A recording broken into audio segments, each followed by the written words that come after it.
بسم الله الرحمن الرحيم. الحمد لله رب العالمين إله الأولين والآخرين، والصلاة والسلام على أشرف الأنبياء والمرسلين سيدنا وسيد الأولين والآخرين محمد وعلى آله وصحبه أجمعين، وعلى كل من دعا بدعوته واستنى بسنته واهتدى بهديه إلى يوم الدين. أعوذ بالله من الشيطان الرجيم.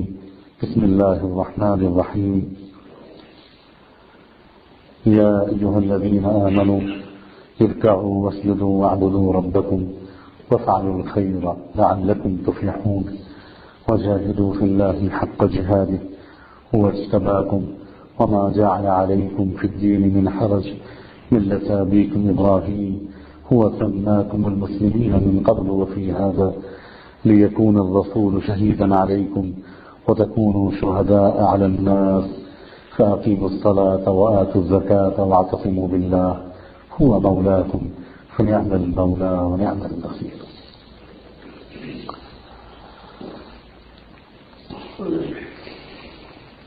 قابل احترام حضرات، بھائیوں اور بہنوں،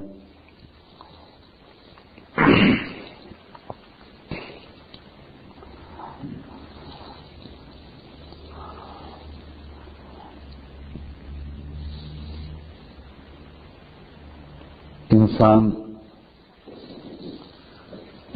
کو اللہ تعالیٰ نے اچھائی کی صلاحیت بھی دی ہے اور برائی کی صلاحیت بھی دی ہے۔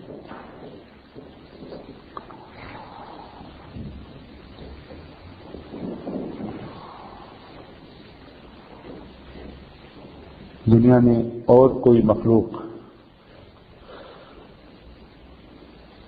ایسی نہیں ہے انسان اور جن کے علاوہ جس میں یہ دونوں صلاحیتیں اتنی بھرپور طریقے پر رکھی گئی ہوں۔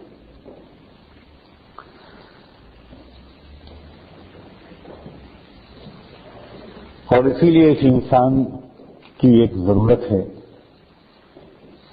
کہ اس کو کوئی بتائے کہ تم کس طرح اپنی زندگی گزارو کہ تمہارے اندر کی جو اچھائیاں ہیں وہ باہر آئیں۔ باہر سے اچھائیاں اندر کم جاتی ہیں، اندر سے اچھائیاں باہر زیادہ نکلتی ہیں۔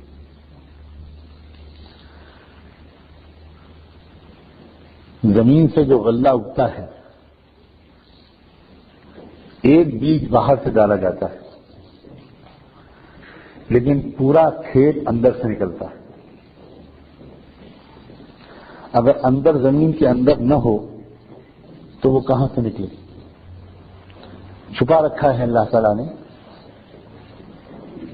انسان کے کام آنے والی، فائدہ پہنچانے والی بہت سی چیزیں زمین کے اندر چھپا رکھی، لیکن ایک سسٹم بنایا ہے کہ تم ان چیزوں کو باہر سے نکالنے کی اس طرح سے کوشش کرو گے تو وہ چیزیں اندر سے باہر نکلیں گی۔ جو چیز جہاں پر اندر نہیں ہوتی وہ باہر سے ڈالنے پر بھی نہیں نکلتی۔ اسی لیے جو ترقی یافتہ ملک ہیں وہاں پہلے سوائل ٹیسٹنگ ہوتی ہے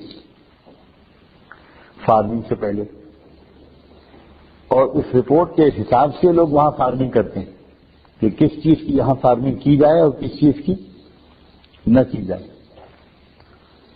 پتہ لگاتے ہیں وہ سائنٹسٹ لوگ کہ زمین کے اندر یہاں اس زمین میں کیا کیا چھپا ہوا ہے کیا۔ جو چیز اندر ہوگی وہی باہر نکلے گی، لیکن اس کے لیے کوشش کرنی پڑے گی۔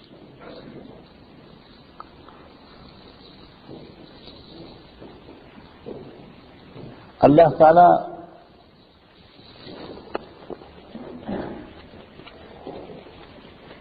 اتنی محبت کرتا ہے اپنے بندوں سے، مجھے اکثر اس بات کا احساس ہوتا ہے کہ محبت کو محسوس نہیں کیا جا رہا ہے۔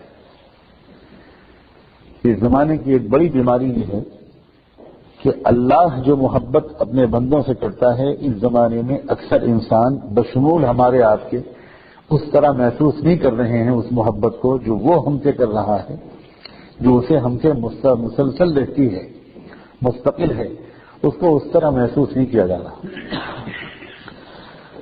کوئی ماں باپ اگر یہ محسوس کریں کہ ہماری اولاد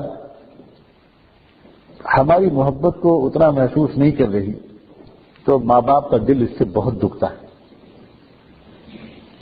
اگر کوئی ماں باپ، کوئی پیرنٹس یہ محسوس کریں کہ ان کی جو اولاد ہے وہ اور لوگوں کی محبت کو زیادہ محسوس کرتی ہے مگر اپنی ماں کی محبت کو کم محسوس کرتی ہے، اپنے باپ کی محبت کو کم محسوس کرتی ہے، تو یہ بات ماں باپ کو بہت تکلیف پہنچاتی ہے۔ ماں باپ تو پھر بھی ہم سے کچھ ایکسپیکٹ کرتے ہیں، لیکن اللہ کو اپنے بندوں سے کیا ایکسپیکٹیشن ہے؟ اللہ کو اپنے بندوں سے کیا امید ہے؟ ہم اللہ تعالیٰ کی محبت کے بدلے اس کو کیا دے پاتے ہیں؟ اور اللہ کی محبت کا حال یہ ہے کہ یہ جو سورج روز نکلتا ہے، یہ چاند روز نکلتا ہے، یہ جو ہوائیں چلتی ہیں، یہ جو کچھ زمین غلہ اگاتی ہے، یہ جو کچھ بارش ہوتی ہے، اور جو کچھ ہو رہا ہے اس دنیا میں، یہ سب کچھ یہ اسی وجہ سے تو ہے کہ اللہ کو اپنے بندوں سے پیار ہے۔ اور اسی لیے اللہ تعالیٰ نے ہمیں جب اپنے دربار میں کھڑا کیا تو ہم سے سب سے پہلے کہ یہی جملہ نکلوایا، الحمدللہ رب العالمین۔ اب جتنی گہرے احساس کے ساتھ بندہ اس کو کہے گا اتنی ہی اچھی اس کی نماز ہوگی، اور جتنی اچھی نماز ہوگی اتنی اچھی زندگی ہوگی۔ عجیب اللہ تعالیٰ نے ترتیب بنائی ہے۔ زندگی کو اچھا بنانا چاہتے ہو، نماز کو اچھا بنا لو۔ نماز اچھی نہیں بن پائے گی تو زندگی بھی اچھی نہیں بن پائے گی۔ جو اسلام کی حقیقت ہے، پورا اسلام، اس کا ایک ماڈل ہے نماز۔ اسلام کی حقیقت ہے طہارت، پاک صاف رہنا، طہارت کے بغیر نماز نہیں ہوتی۔ اسلام کی حقیقت ہے نظافت، صاف ستھرا رہنا، نماز کے لیے ضروری ہے۔ اسلام کی حقیقت ہے کنسنٹریشن، یکسوئی کے ساتھ دھیان جمانا اس کام پر جو کر رہے ہو، نماز میں اس کی بہترین مشق کا موقع ملتا ہے۔ اسلام کی حقیقت ہے اجتماعیت، اتحاد، ڈسپلن، نظم و ضبط۔ کیا اس نماز سے بہتر کوئی ہے طریقہ ڈسپلن سیکھنے کا؟ یہ الگ بات ہے کہ رہ گئی رسم اعضاء، روح جلالی نہ رہی۔ ہم نماز پڑھ رہے ہیں مگر اس سے یہ چیزیں نہیں سیکھ رہے ہیں، تو یہ نماز کا قصور نہیں ہے، یہ ہمارا قصور۔